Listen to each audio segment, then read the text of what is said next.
Hey everyone, welcome to the Reel-ists Podcast. Today's episode, we're going to cover Maze Runner: The Death Cure. We're going to find out if this was a fitting conclusion to the movie and the trilogy overall, or did the 3-year delay from 2015 have any kind of impact on this final film. So check out episode 10 of the Reel-ists Podcast.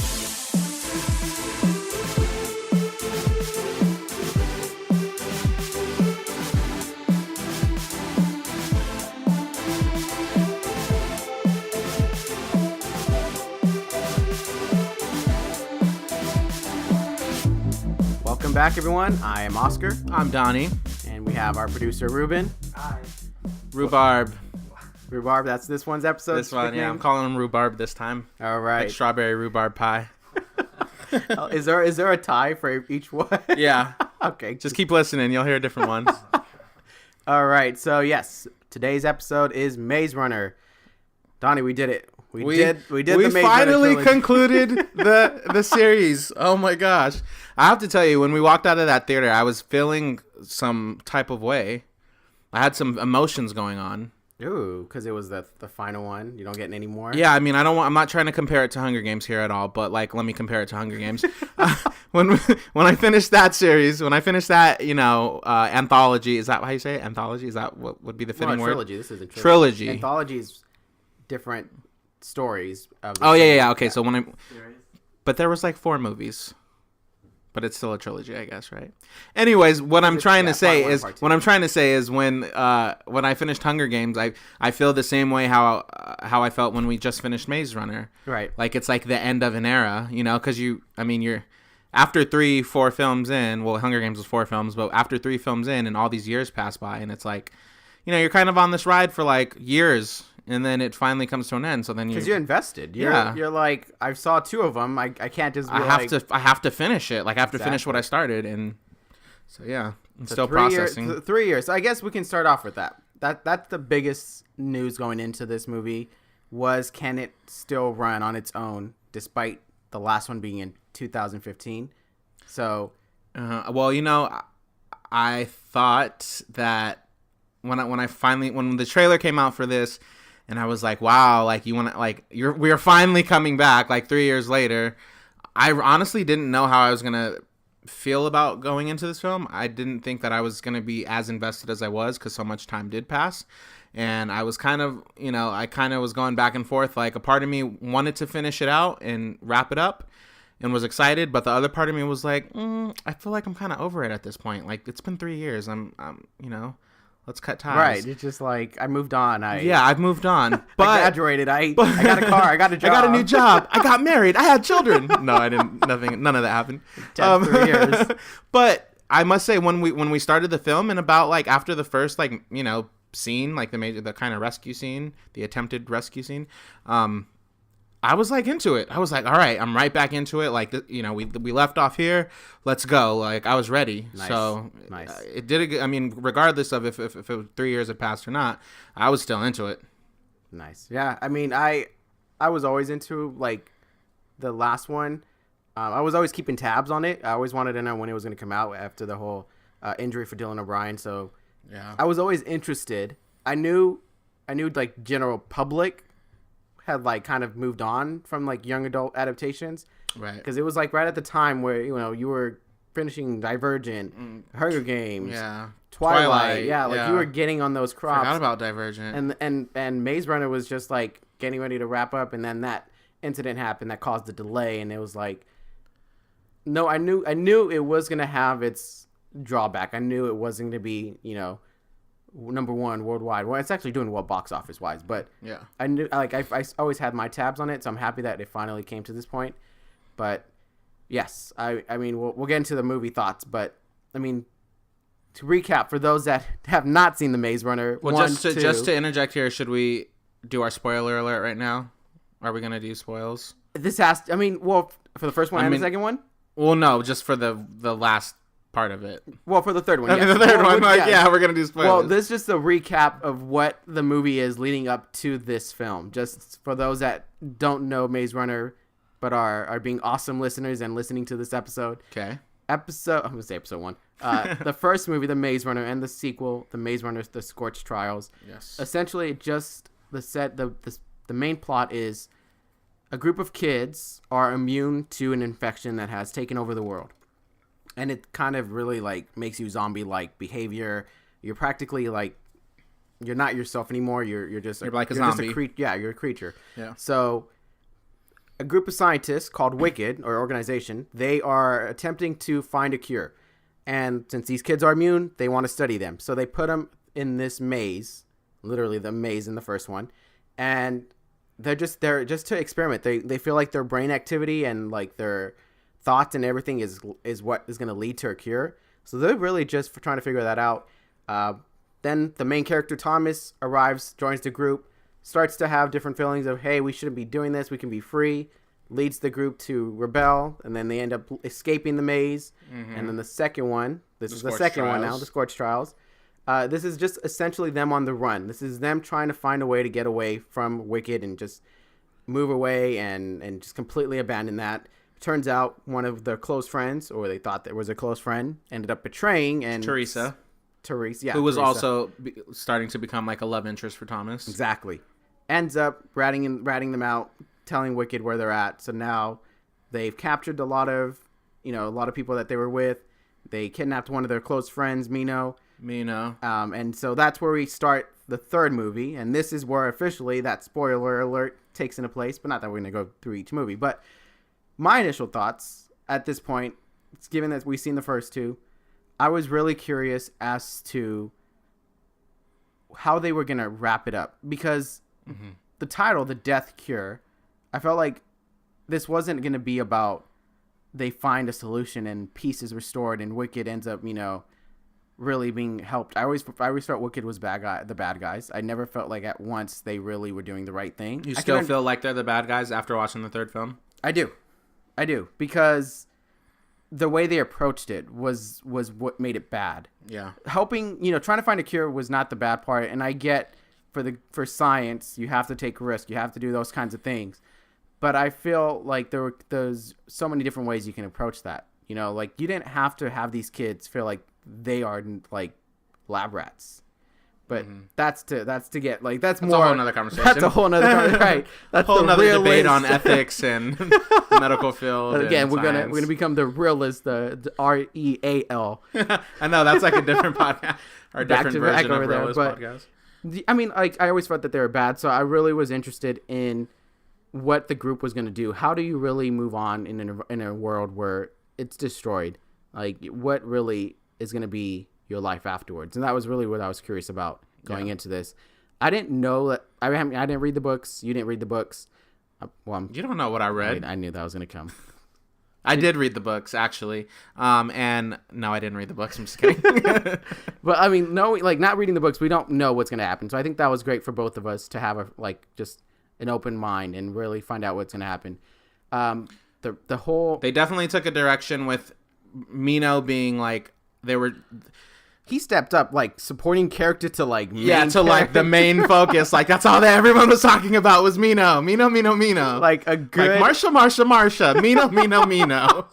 Like a good chunk of this movie was rescuing their friend Mino, and it. Say his name. I refuse to. And so at this point, it was just really about rescuing him, and then it was like the consequences of what's happening as they're trying to rescue them. Yeah. Twists and turns. A lot of things that are very common in movies. A lot of predictable things occurred in the movie. Yeah, but that's my only critique about the film. There was, aside from like a couple things, there was most of the things that happened were pretty predictable. But it's okay. It's like, I know it's like a young adult kind of, story, and, they're wrapping it up, and, it's fine. Like, it's not like I walked away like, oh, that was so predictable. It was lame. I totally saw everything that was going to happen. Like, yeah, you see some things that are going to happen, but it was still fun to watch. Or like how every moment of like, this is it, guys. Every time you think someone's going to die, somebody comes at the last second to rescue them. Like, At that point, I'd be like, don't worry, guys. Someone's going to come any second. Right. Like, don't worry, guys. I know it looks like we're going to die, but trust me. I know 5 guards have a gun on us, but 2 seconds, we're gonna get saved. Well, that was the biggest thing, because you know, if you're like, I know this is an action adventure movie, but if you're like relaying it to real life, there's no way that the situations that Thomas and them were in, like, there's no way they would have escaped the situation that many times or been rescued that many times. It only go so far. Like, only in a movie would those things happen. So that's true. That's like the only kind of bad thing I have to say about it. That is true. You really just, but aside from, yes, you know those steps, those action moments are going to occur. They're going to fight. They're going to take, they're going to do this, they're going to do that. But you know what to expect. There was still some nice twist. Yeah. Like seeing the bully from the first film. Yeah, and that's crazy because they, you were kind of like, at least the first like 20 minutes, you were kind of, they were reintroducing all these characters and, like, oh yeah, them, oh yeah. At least for me, I was like, oh yeah, I remember them. And then like, for a good portion, like, I forgot about the bully. What was his name in the film? Galley. No. Galley was the, like, not group, but like that's what they were known as, kind of. Well, yeah, whatever his name was, you can look it up, but I'll look it up. When they showed him, no, it is Galley. Oh, okay, you're right, Galley. I was like, in my head, I was like, that sounds right. Yeah, when they showed Galley, I was like, oh yeah, like, and it was kind of exciting to see that too, like, because I had forgot about him, and then it turns out they're all on the same side. But yeah, and it does make you want to think, okay, how did he die? Because the first one came out in like 2014. Yeah. So you have to really think. We didn't see the movie. Like, we didn't recap the first two movies before going to see this one. Yeah. So we really were. So it's literally been like 3 years since we saw the second one. I wonder if this was where the producers or like the director was like, okay, given that it's gonna be longer, maybe I do have to kind of recap. But they didn't. They really was like, it was like straight into it. Like I could totally see where they could have like shown like flashbacks of the first one or the second one to kind of be like, oh, remember guys, this happened. Yeah. But they didn't at all. That's a good thing. They didn't. They took the audience of saying, if you're watching this, we expect you at least remember. Maybe you don't even have to see it. Maybe you don't know every detail. But you don't have to. You just have to know the general story, and you just have to know what the plot points were. So that was cool. That was cool that they didn't dumb it down. They didn't show like pretty much the first and second one all over again. Oh, that would have been funny if it would have opened up and it would have been like previously on The Maze Runner. Like it's like a TV show. A TV show. That's 3 years though. But one of the things that I really found myself enjoying though was watching Thomas and his group Newt. Just one guy. Yeah, his homeboy Newt. What's the other character's name? I don't know. Let's find out. We're not gonna leave him hanging. Newt, we remember Newt. We're gonna have to find out that name. But the whole point was, I really enjoyed their adventure into going into Wicked, the company, within the last city, as they called it. Yeah. To try to rescue their friend Mino. I really enjoyed watching them go, like, risking their lives. That it was entertaining. And I think that in itself is what this movie was supposed to be. Yeah. It's supposed to be an entertaining film without having to really, I don't want to say analyze too much, but it just really was watching the adventure of a group of kids standing on their own and really fighting back against what was attacking them. His name was Fry Pan. Okay. Sure. Sure. And I'm not making that up. It says it right here. Fry Pan. Okay. Mino, Galley, Fry Pan. Yeah, his name's Fry Pan. I remember Chuck from the first one. Is he the only one that does not have like a legit name? All of them have like an act, like it feels like a nickname. That just Thomas and Teresa. But like that's a bad name. That sucks. No, I get it. I think that's probably why we didn't remember, because it wasn't a name. That's Fry Pan. That's a whole nother thing. I'm gonna have to go talk to the writer of this book. But I think this movie really had a lot of entertaining aspects to it. I was curious on how Teresa and Thomas were gonna, fix the relationship, because she betrayed them. Yeah. And he felt some type of way. So speaking of that, yeah, they all felt some kind of way about that. And I remember that's the one clear thing I can remember from watching the Scorch Trials, the second movie. I remember when Wicked found them, and she, and she's like, I'm sorry, like, this is what's best. And I remember how angry I was, like, in that moment. Like, I was like, I can't believe you, Teresa, like, you traitor. And and watching this film, I do see it a little differently.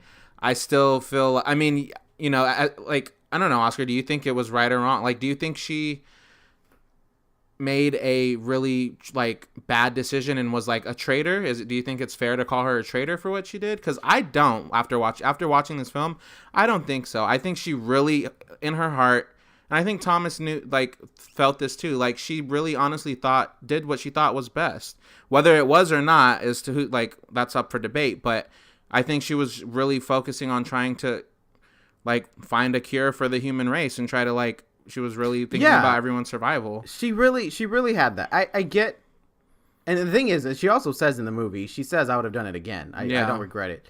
I really feel that is a strong character decision. They did not at all try to, like make it a plot twist where I was always on the inside with you guys. This was our point. You know, this was our plan that we had, but we didn't show it in the second film. It was like, you know, I hate those. I hate when they do things that they don't show in the film that you kind of just like, it felt like, you know, they're just trying to find a way to get out of it. I'm glad that they kept her character as, I thought what I did was right, and I still stand by that. That was a great, strong moment for her. I know I feel bad for Thomas because, you know, when you have feelings for someone and, you know, they're not on your side and they're making it worse, or you feel like they're making it worse, that is kind of hard. Yeah, and that just made that whole, like, kind of relationships even more complicated. Yeah, it's kind of like it's kind of like they're both on opposing sides, and it's like you're in love with somebody, but you kind of have to view them as like they're on that side, like they're kind of working with the enemy. So it's like, how do you? So that was one of the things that kept me interested in this movie. I really wanted to see, like, how are they going to end? The ending, and I really like the ending. She kind of, like, accepted what she did. She knew she can't just rejoin them. This wasn't, as much as she can help them, you know, get out of the situation that they put themselves in this movie.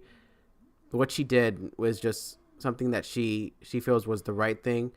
It hurt them, and I think she kind of feels like she did her part in saying, what I did was wrong.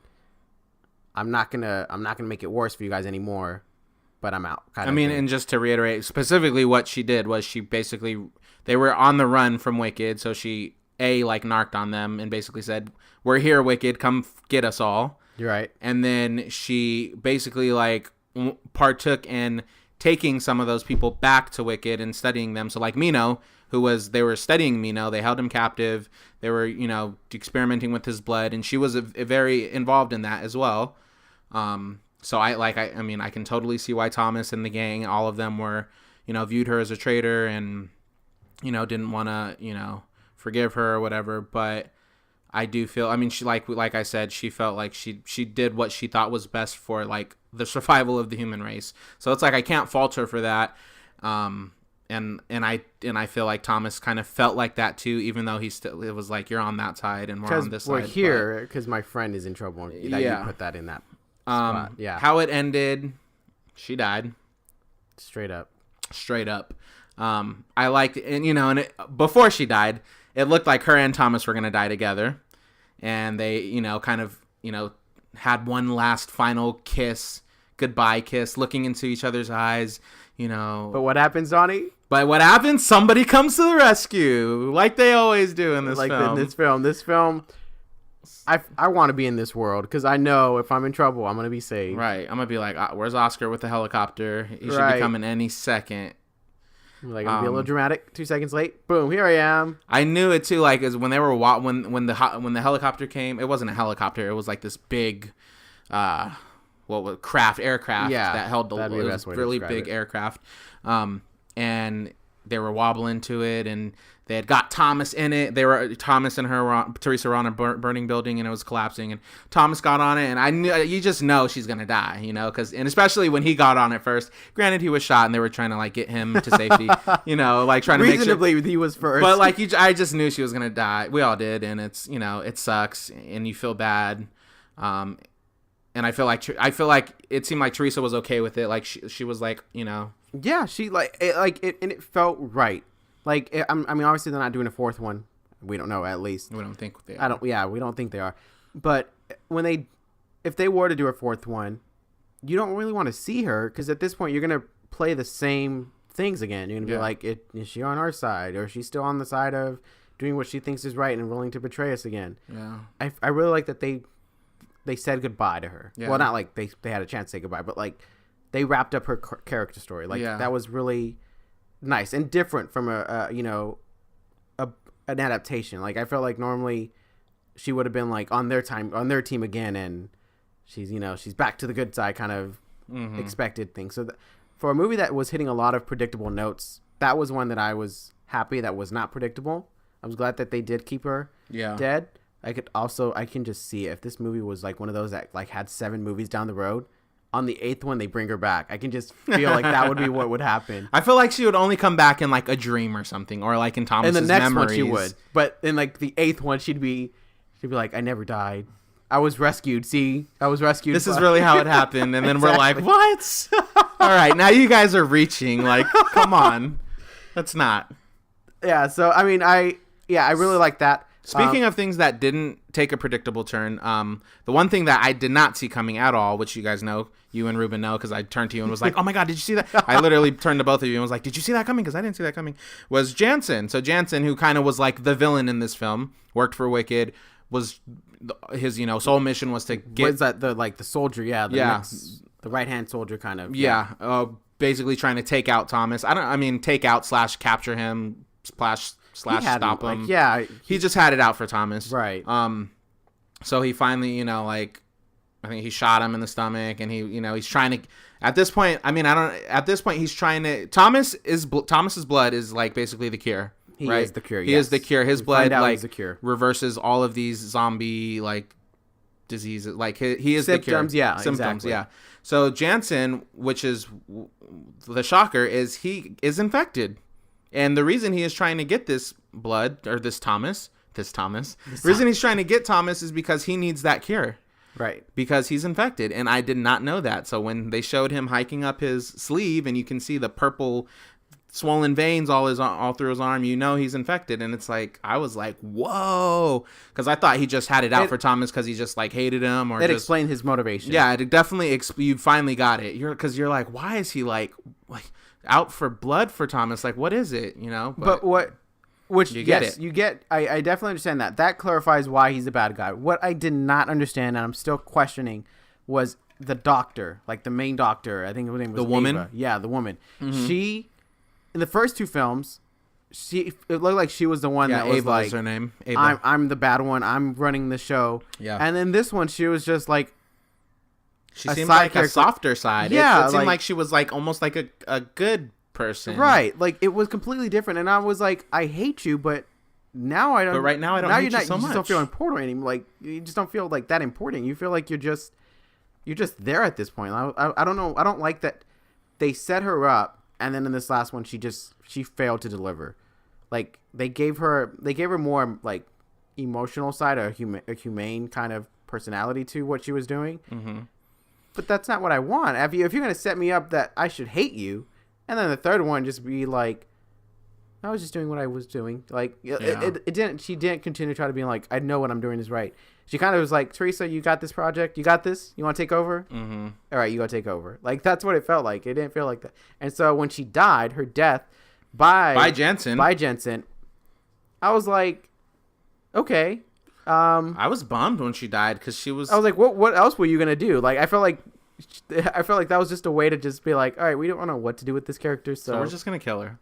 We're just gonna shoot her. A plot twist, but then again, it was predictable. I was bummed because her and Thomas were having a moment right there, and he was just like, But then you can't. Was she really gonna stick? Like, there's some things. I feel like she was. I honestly do. I felt like she was like by that point, like everything was just like falling to shred, or right. Everything was just coming down and everything was falling apart. Thomas was willing to trust her. Thomas was, and I really got the sense that she saw like everything that was going on, everything that Thomas had been through. I mean, wasn't there like at some point in the film where she had said something like, what we put them through, they've been through enough or something like that. I felt like there was something like that. So I felt like she was, with everything going on, she was really looking back and going, okay, they have all been through a lot.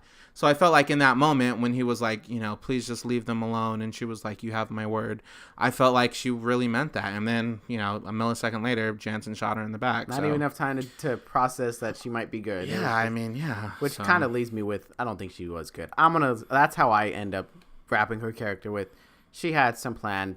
She just wanted to make sure she got, you know, safe at the end of this. She didn't really. I don't believe that. I think she was good. Agree to disagree. Agree to disagree. Another character that I really liked was Brenda. Yeah, she was like, that was like Thomas's side boo. Yeah, like I feel like that has to be the new relationship. Well, that's what I thought they were gonna wrap it up, kind of like, okay, clearly Brenda has a thing for Thomas, right? Right. I mean, and I feel like Thomas like cares about Brenda. I don't know. Maybe obviously not as strongly as Teresa. It's a very strong. It's more platonic on his end, where I think she's like, you know, he's the hero. He's like a leader, and you know, she just like loves those qualities about him, and you know, so I was wondering if they were gonna end it after Teresa died. I was like, you know, how are they gonna kind of like finish that relationship, or are they gonna do something with it? Is Brenda gonna walk over to Thomas and say something? And you know, I didn't know, and nothing really happened. I mean, it was just like they were all rescued in the end. I think in this movie, it makes sense to do that, to not not end it with like now they're gonna get, because then you just feel like, yeah, I mean, it would have been too soon. Teresa just died, so we can't already have like Thomas hopping on Brenda. So yeah, that was a good choice. I get that. Yeah. You're laughing, Ruben. No, but for real, like I for sure think that was a good choice too. Like, but. You know, and it has my imagination going. I'm just like, okay, so like now that they're away, you know, Wicked's gone, they're away from, you know, the zombies or, for, you know, all these infected people. We don't know. We don't know. Right. We don't. You know.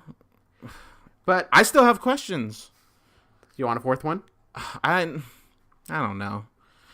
I wouldn't be mad at a fourth one, but but I'd be like, well, there's only 3 books, and so like, what? So now you're upset. Are you gonna write another book? Like. But yeah, I mean, because I'm like, one question I have is like, okay, we found out Thomas's blood is the cure. So it's like, so what happened to all the people that were infected? Like, nothing? Like, are they're infected and everybody that was not infected just went and lived on this like island and that's it? Or like, I mean, what are they going to do? Like, does everybody do they all know that Thomas is the cure? Like Teresa knew, but like, does everybody know that? He has a blood sample. Right. He has like the serum. Yeah, exactly. Serum. Yeah. But we don't see what he does with it. He's just holding it and looking out at the ocean. And you know what? Maybe that's just meant for us to just like go with our imagination and come up with things on our own. I mean, it's like very bringing her back. And it's a very open-ended like ending. You know, like him holding the serum and looking at the ocean, and then that, you know, and that's like, that's true. It is open-ended. That's it. Which is not a bad thing. It's not a bad thing. Exactly. Because I'm thinking of a million scenarios of what could happen or what could have happened. Yes, exactly. So maybe that was the point. Maybe that was the purpose. One of the things I want to point out in the predictability scope that's going on, that we feel is a very strong con for this film, Newt dying. Yeah. We knew. I mean, I kind of felt one of the friends wasn't going to make it. There's just no way you can have a movie of survival and everyone survives with that much like killing and like battles. Yeah, because when it was a straight on war, when the last city's wall to protect like the not welcome / zombie people in, that was crazy. That was, everyone was dying left and right. No one we knew, just random people, random extras. But then Newt dies, but he doesn't die traditional. You know, I got shot without expecting it. He was infected. Like you see it coming. We found out that's the big twist, that he was not immune, and he actually did catch the infection, and he was killing him. His best friend. So they thought. So Wicked thought he was one of an immune person, but he wasn't. And so that leads me to my favorite scene of this film was that trying to save him, and then he turned and he's fighting Thomas, because it's really hard. It's like that's a friend, and you don't want to just kill him because he's attacking you. And that was, you're trying to survive. You're trying not to let him. Thomas was not trying to kill him too. No, not at all. That was incredible, because yes, your natural instinct is to defend yourself, but Thomas knew this was not a random person. If this was just a normal zombie or whatever they call him, then yes, he would have just smacked him on the head, killed him somehow. Yeah. And then we're seeing that Brenda's trying to bring the serum to save him. Mm-hmm. It was really like one of those. It's like, okay, we know he's not gonna make it. Yeah. There's just no way. The way it would have been too predictable. It would have even made it more bad if he did survive. So it was like you're saying.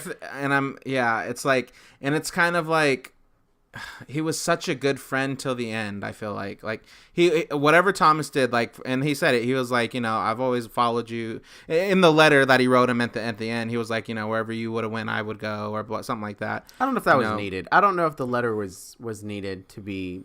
I thought the letter was going to be from Teresa at first. So when I heard Newt's voice, I'm like, all right, Newt, what you got to say? You just can't die. You just can't. Yeah. I guess the letter wasn't necessary. I feel like it would have been. I don't know. That's a good point. I initially thought it was Teresa, and then it was Newt, and I was like, okay, that's fine, I guess. But I kind of wish it was from Teresa instead. I guess like that would have been interesting. Maybe saying something. No, it wouldn't. But they had to conclude Teresa and to leave another open, like, I did love you. I don't know. He knew. You knew. Yeah, everyone knew. But I would have loved to have heard her say it some more.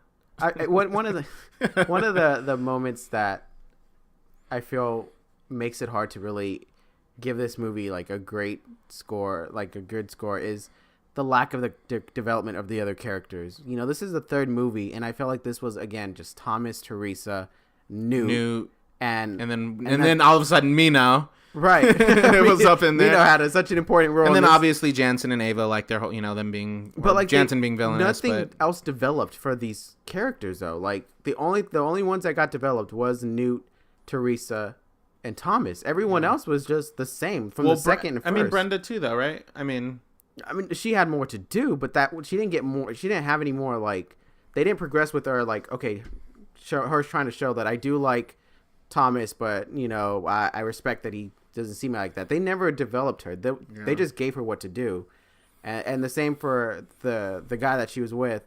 That's the name is escaping me. Yeah, the one. What was that, like her like partner? Her like the older guy. He was an older guy, kind of like a mentor, maybe. I mean, I don't or something. George. That's what it was. No, I mean, I'm like asking, like, what was he to her? Like, I mean, they were friends, obviously. He was obviously a little bit older, so it's like way older. So it's like it's and like and the bad guys, no development. It was still more of we want the kids, we need to find the cure. Yeah. That's when I just go when you just think like, okay, this is a young adult action film, so it's like true. I guess. But the audience that they're trying to appeal to doesn't maybe necessarily want that much. And I know this comparison has a lot more films, but Harry Potter, they grew up. Harry Potter, and the Sorcerer's Stone. They grew up like in each film, and they they literally grew up. They were developing. Well, yeah, that's true. They were developing though. Like as the movies progressed, they developed into different characters. That's not fair. That's like 8 films. That's what I just said. It's not a fair comparison. But if you take, damn, okay. I said. Did you sense that attitude that he just gave me? That's what I said. It's not a fair comparison. Like head bobbing and everything. I clearly put that disclaimer. Okay. But I'm trying to say that young adult movies can develop the characters. This one was just bringing back old school stuff here. No, go ahead. Catch a jaw, Donnie. You dropped it. Right. But I mean, yeah, that's what is hard to give this movie a good score, to really give it a good review. It's just a lot of the things that it's entertaining, but once you get past that, there's nothing. Ooh, ouch. Wow. I mean, I wouldn't say all nothing. That. I think that's a little harsh. There's nothing. I don't want to say like there's nothing. I mean, it's a great movie to kind of get this plot and really see how it plays out. Yeah, but you're saying if you take away the action, the adventure, and you're not left with a whole lot of substance. We only took one step closer into like further finding out. Like, I didn't feel like this was a final one. I feel like maybe there could have been another one, and I feel like there could be another one. Not that I say that. Not that I'm saying I think they're going to make another film, but I feel like the way they wrote it, like I feel like they could easily, if they wanted to, make another one, like another film, and it could keep going. But like they concluded, and I think it's a fitting conclusion. I feel it's a conclusion for Wicked and Teresa, exactly, and that aspect of it. But for like as far as the rest of the world and Right. what they do next and you know what new enemy they face up against. I feel like they could keep going. Mm-hmm. Exactly. So I totally get what you're saying. All right. So that brings us to, well, actually, did you mention your favorite scene? Did you? Ooh, I think I'm gonna be like really cheesy here. All the times that they got saved. No, I think my favorite scene is when Teresa and Thomas are on the roof and you think they're gonna die and they have their like final goodbye kiss. Okay. Because I feel like I was kind of waiting for that, you know, like from the moment they saw each other in the film, and it's like, you know, they both have strong feelings towards each other, so it's like, you know, and with fire surrounding them and buildings collapsing all around them, it's like, you know, to just be like, you know, look into each other's eyes and like one final kiss. I liked it. Okay. You know. All right. Well, that brings us to the real score. What's your real score? I'm gonna give this film, The Maze Runner: The Death Cure. The official stamp right here. Donnie's final real score for this film is going to be. I'm gonna give it a 3.5 out of 5 reels. As he was developing the score. I was expecting you to be like, Oscar, what did you give your score? No, it was entertaining. I would watch it again for sure. It was definitely fun to watch. It had me like, you know, not to be like so cliche, but like on the edge of my seat. Right. With certain scenes, and then, you know, it tugged at my heartstrings a little bit. Obviously, you know, you like some people die, and some characters you like, and you know, it was just a little predictable. Mm-hmm. And like we said, you know, it wrapped up it wrapped up the whole Wicked scene, you know, like, and Teresa, like it wrapped up those things in the film, but it kind of, I feel like it just left other things open. So for those reasons, that is why I'm giving it a 3.5 out of 5. Well, since you got my last score, let's see if we can get this streak going. What is my score for this film? You were gonna give it a 3 out of 5? Yes. Oh, I'm 2 for 2. Nice. For those exact same reasons that you said, though, the predictability is a negative side of it, but it is entertaining. I mean, Dylan O'Brien, I mean, he got injured on this, but he still was able to come back. Right, and really still deliver a strong performance. There was a lot of scenes. I do want to say, he is like one of the best criers I've ever seen. Like, he literally, like, he's, man, I'm like, you're a crybaby in this movie, dude. Like, every scene you're crying, but he does it, like, so, like, just, like, I don't know, authentically. It was a great performance by Dylan O'Brien. It didn't do enough to carry the movie like entirety. It did enough to tell his story, to tell Thomas's story that you were intrigued with, but it didn't do much to carry everyone else and like bring the story to another elevated point. But strong performance. That is one reason why I'm giving it a good score. Again, it's entertaining. You know, you see two movies, you can't help but, you know, you already know some of these characters. You are seeing this, like, you know, conclusion. You are seeing how everything wraps up from the first two, so it's entertaining. I mean, I would want someone to see all three of them back to back. I will not give yourself 3-year gap. Yeah, no, for real. Don't like see the first one, wait 2 years. See the second one, wait 3 years, or don't whatever. Do that. Just watch them all. But three out of 5 for the exact. I would for sure. And you know what? This was a good series. Like you know, we have like our, you know, compared to other ones, Hunger Games and Divergent and that kind of thing. Twilight. It's one I would want to watch. This is one I would watch all 3 of them back to back. Like, well, maybe not back to back. I'd have a little break in between, but. You know, like in a 2-day stint, I'd watch all 3. I liked them. I think it was really good. Right. It's and like you said, Dylan O'Brien, he was great. Like I think he really like carried the movie part of this franchise. Really, he did a great job. His performance, well casted. Carried the movie to not give it a lower score, in my opinion, for this. But yeah, those plot points, unfortunately, just if it wasn't for those, it would get a higher real score. Exactly. So, all right. Well, everyone, share us your thoughts. We definitely want to hear what you guys thought of this film. Don't be shy. We really want to know that.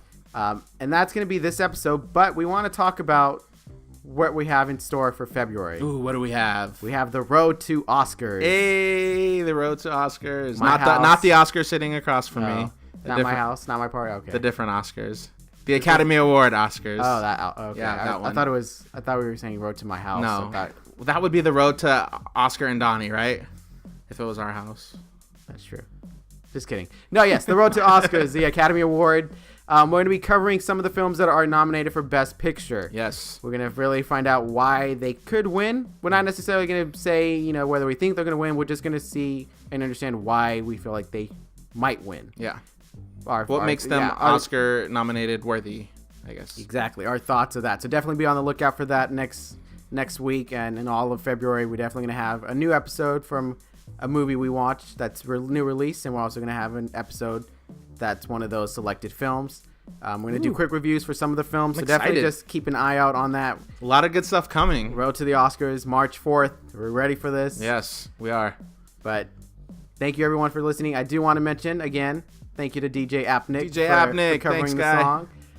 We didn't do that the last episode. I realized. What? The DJ. Yeah, I know. And I'm trying to make an effort to not do it so much. Oh, okay. Because I did it like 3 times in a row, I think. I like it. Did he like it, Ruben? Did you ever ask him? I haven't asked him. Wow. I'm sure. One job. Wow. No, I'm just kidding.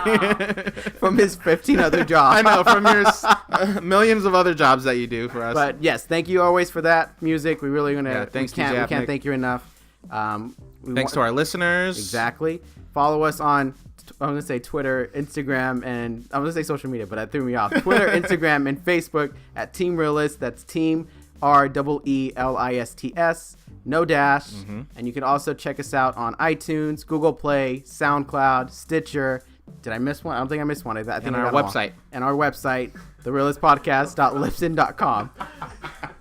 You got that one down. Yeah, I remember that one. Scarred for life. I am never forgetting that one. All right. Thank you, everyone, for listening. Thanks, guys. Episode 10.